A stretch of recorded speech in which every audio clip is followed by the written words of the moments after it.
Hello guys, welcome back again sa ating YouTube channel no, The Action Man. Una sa lahat, may grab shoutout po sa lahat ng mga kakamping at sa mga hindi man mga kakamping. Kung interesado ka sa video ito, patapusin mo na hanggang dulo at huwag nyo nang kalimutan na i-like at i-share ang ating video para malaman naman ng ilan sa ating mga kababayan na nagtutulog-tulugan sa katotohanan.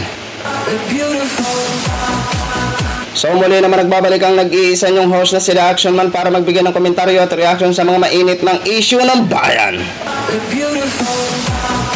So ito ho mga ka-action, no, may gusto lang ho ako na i-share sa inyo.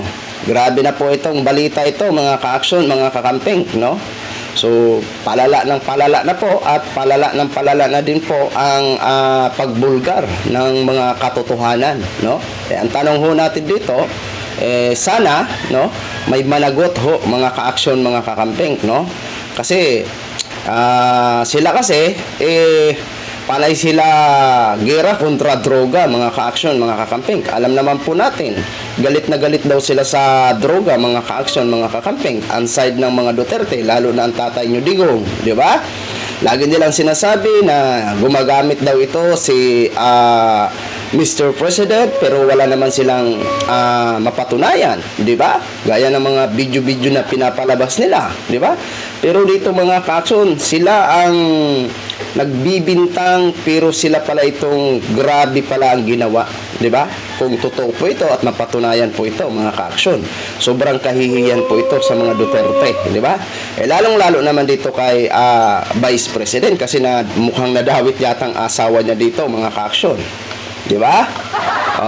Ito yung sinasabi natin na kung sino nga ho talaga, may totoo po yung kasabihan mga ka-action, kung sino yung nagparatang, siya pala ang gumagawa ng karumal-dumal, di ba? Kasi matuturing po natin na karumal-dumal ito, biruin mo shabu, di ba? Marami ang sinisira ng mga kabataan, mga minor de edad na mga kabataan, di ba? Kaya karumal-dumal, talagang heinous crime po ito na mituturing, at heinous crime po talaga mga ka-action. Once na ikaw ay gumaganito ng pagbebenta o nakikipagsabwatan ka, heinous crime po talaga ito ang tawag dito kapag mahatulang ka, di ba? So dito nga ho mga ka-action, gusto ko lang ho i-share sa inyo, no, itong pag-file ni dating Senador Antonio Trillanes laban dito kila Pulong Duterte at iba pa, lalo at dito kay Paildon. Hindi ko man ito mga kilala, si Pulong lang naman ang kilala ko dito. So ito po mga ka-action, mga kakamping, no, bago po tayo magtuloy-tuloy sa ating komentaryo at reaction, pakinggan po muna natin ang balita. Sa pangmalaking balita na harap sa reklamong drug smuggling at korupsyon, si Davao City 1st District Representative Paulo Duterte at siyam na iba pa, kaugnayan ng umano'y pagkakasangkot nila sa pagpuslit ng mahigit 6 na bilyong pisong halaga ng shabu galing China noong 2017. Nasa frontline balitang yan si Camille Samonte.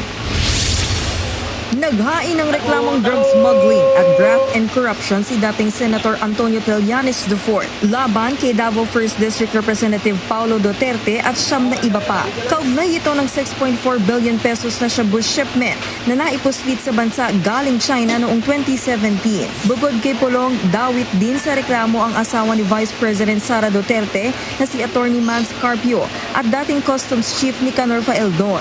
Sa kanyang complete affidavit, pinagbasehan ni Trillanes ang mga dokumentong nakalap mula sa investigasyon ng Senado sa 600 kilong shabu shipment. Pinalusot daw ito sa Bureau of Customs at pinadaan pa sa kanilang express lane. Ayon kay Trillanes, nagsilbing facilitator sina Pulong, Carpio at Faeldon para makapasok sa bansa ang naturang kontrabando. Ito yung mga pinilit na pagtakpan nung Duterte administration nung sila ay nakapwesto pa. Kaya ngayon, nakahanap tayo ng magandang pagkakataon na mag-file nitong kasong ito.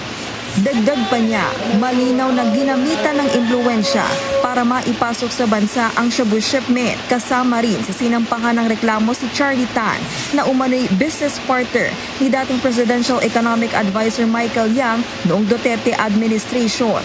Ang pinakang drug lord dito ay si Charlie Tan, nakapartner ito ni Michael Yang.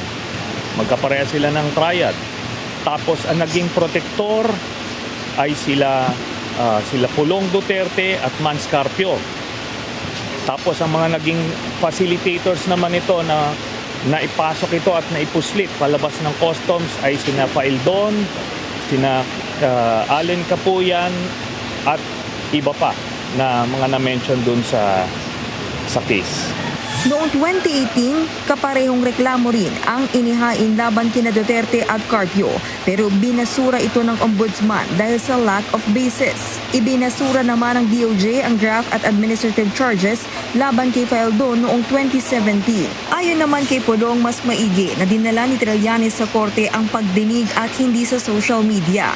Nanindigan si Pulong na inosente siya at kumpiyansa siyang malilinis din ang kanyang pangalan. Umaasa rin daw ang kongresista na lalabas na ang resolusyon sa libel case na inihain niya laban kay Trillanes. Patuloy na hinihinga ng News 5 ng pahayag si Paildon at iba pang akusado, pero wala pa silang sagot. May ihain pa raw na ibang reklamo si Trillanes laban sa mga Duterte sa mga susunod na linggo. Nagbabalita mula sa front. Yun na ho mga ka-action, mga kakamping ha. Sabwatan ang nangyari at pagpoprotekta para maipuslit dito sa bansa natin ang ganyang illegal. 'Di ba? Noong mga panahon ng administrasyong Duterte. 'Di ba? O ano kayo ngayon? 'Di ba? Pahiya kayo ngayon sa Marcos administration, no? 'Di ba? Sobrang kahiyan po 'yan. 'Di ba? Kayo itong bintang ng bintang, tapos kayo pala itong may mga sikreto at hindi gumana nung panahon ng tatay nyo. Ngayon, panahon na para malaman ng taong bayan ang mga baho nyo. Unisunti pa ito si Pulong. Kung natatandaan nyo mga kakon, isa sa mga witness ng ICC ay siniwalat ito si Pulong. Na ganyan din po mga ka-action, mga kakamping, di ba? Tapos ngayon, patunayan niya at manindigan siya na inosente. Ay, malalaman ho namin yan pagdating sa korte. Di ba? Basta ito lang po ang masabi namin sa inyo.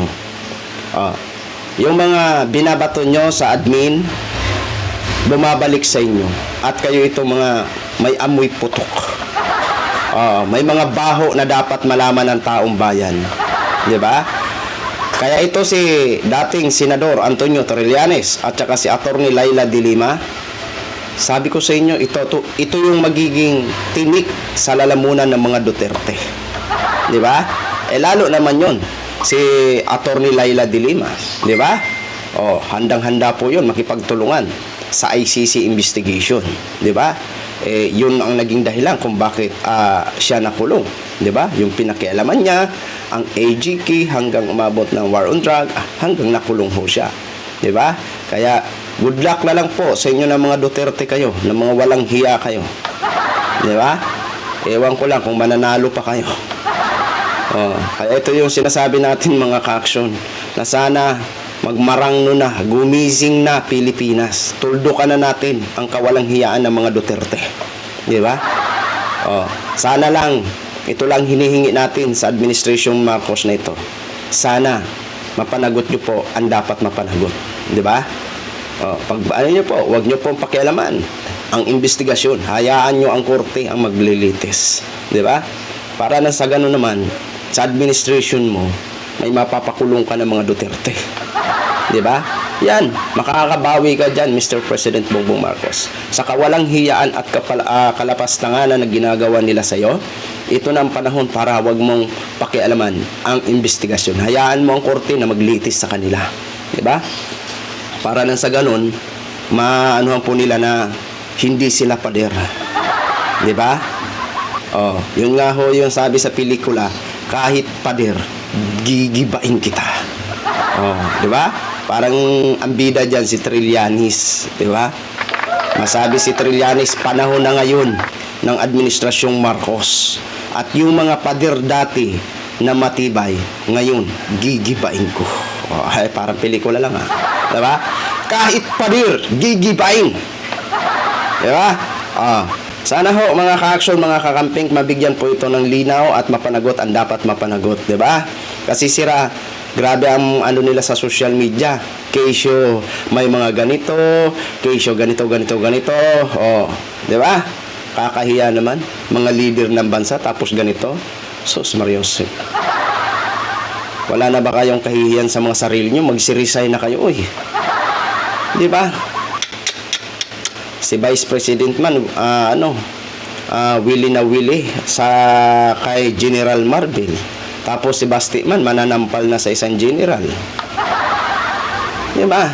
O, yung dalawa na yan eh. Ito naman si Pulong, problemado siya ngayon sa sinampa ni Antonio Trillanes. Si Duterte naman, problemado sa ICC, problemado sa 47.6 na regarding sa pag-transfer ng pera. Di ba? Hala, suluhin nyo yan, ginusto nyo yan. Dapat lang nyo pagbayaran. Diba? So yun lang ho mga ka-action, mga kakamping knog, share ko lang ho sa inyo. Maraming salamat po sa ating mga viewers, Luzon, Visayas at Mindanao all over the world. Ako po, ang inyong lingkod, si The Action Man. Have a good day, everyone.